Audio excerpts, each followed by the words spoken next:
What's going on, YouTube? This is SG1 Sports, and you're watching our Big Ten channel. We're going to preview the 2024 schedule for the UCLA Bruins here in this video. Before we get to that, let's look back at the schedule from 2023. Here was UCLA's schedule from last season. You can see Coastal Carolina, San Diego State, NC Central. Didn't play a Power 5 team in the non-conference, but still respectable opponents with Coastal Carolina and San Diego State. And, of course, had all the teams in the Pac-12, but going to be a much different schedule this year, obviously, with the move to the Big Ten. So here is the schedule for 2024. We'll break it down. Starting with the non-conference, they'll play on the road at Hawaii. They'll also play at LSU, and they'll play Fresno State. So 2 away games, one of them at LSU. That'll obviously be very tough. And no real cupcakes. I mean, no FCS teams, no horrible opponents there from the Group of 5 level. Hawaii, having to play them on the road, obviously that's not going to be super easy.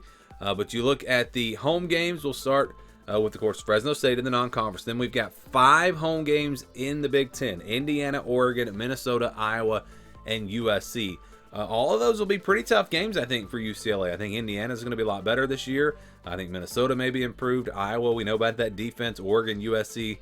So a pretty tough home schedule in the Big Ten. But because they play their big non-conference game against LSU on the road, that means they'll get 5 home games and 4 road games in the Big Ten. So again, you've got Hawaii and LSU, and then there are other road games. There are road games in the Big Ten: Penn State, Rutgers, Nebraska, and Washington. That's a pretty tough slate of games right there, especially Penn State.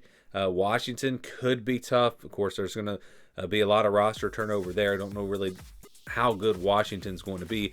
Rutgers is going to be pretty solid. Nebraska's going to be pretty solid. So all 4 of those road games, really every road game here except for Hawaii, is going to be a tough one for UCLA.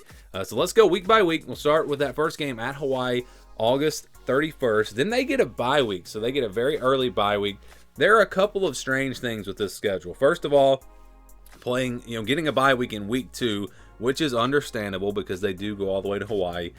But also the fact that they play Fresno State in the last game of the season. They don't play a conference game. That's just kind of random. I'm not sure exactly how that came to be.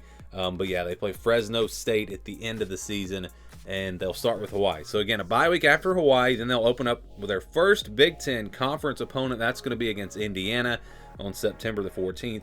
Then they go on the road to play LSU on September 21st. Back home for Oregon September 28th. And then it's on the road at Penn State. You talk about a tough stretch of games. How about at LSU, Oregon, at Penn State? Those 3 in a row, there might not be a tougher 3-game stretch in all of college football next year. I know there's some that maybe rival that one, but that one's definitely going to be tough. And then Minnesota won't be easy. They play them on October 12th. Then it's on the road at Rutgers on October 19th. So really, from Indiana to Rutgers, really no easy games in there. They get their second bye week after that Rutgers game. So in between 2 road games, their next road game will be at Nebraska on November the 2nd. Then they'll play Iowa on November 9th at home, on the road at Washington on the 16th, and then at home against USC on the 23rd. And again, closing things out with Fresno State on November 30th. So yeah, you look at the schedule again, it's that tough stretch. Penn State, or from LSU to Penn State, that 3-game stretch. But really from Indiana to Rutgers, I think it's going to be tough. They do get that bye week, but then it's right back to the grind. Nebraska, Iowa, Washington, USC, just no breaks for UCLA. I think this schedule could potentially cause them to have a pretty rough season with a new head coach and some roster turnover there. It's hard to imagine them having a great season with a schedule. It's not horrible. You look at top tier opponents. You've got Oregon, you've got Penn State, you've got a couple of those. But again, LSU on the road obviously going to be really tough. Washington, tough place to play. Nebraska's a tough place to play.